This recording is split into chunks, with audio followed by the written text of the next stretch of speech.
Kenapa nak lebih? Hah? Ya, mesti acang. Bang, teh. Mau.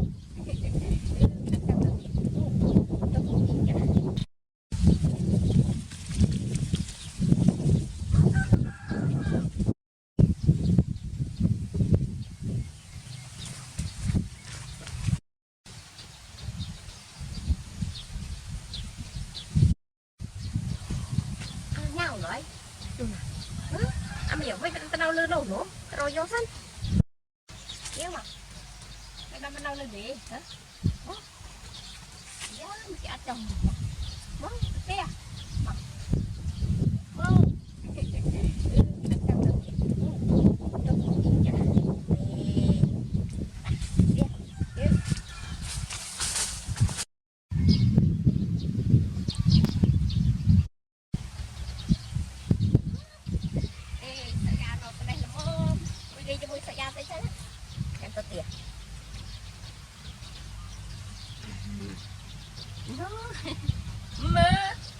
này đi cho môi nhiều cơ tây à đi cho môi nhiều này bên này mày tập vô miêu một thì xương mày nhiều cái này nó tập này đi cho môi nhiều này là bốn này dạ dạ ăn đi môi nhiều luôn mày môi nhiều chân đi cho một dạ dạ ê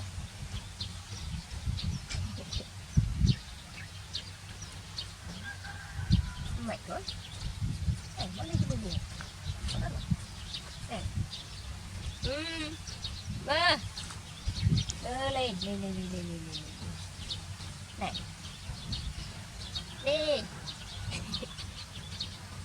đi cho mình nghe tích tích con đi cho mình tích tích nó chạy ao nhớ con đây chị ăn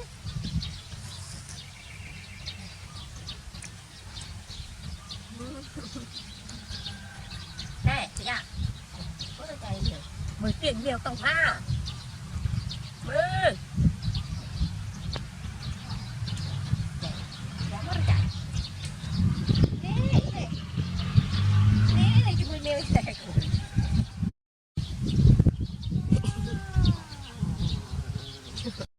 Boleh cuma biar dah aku.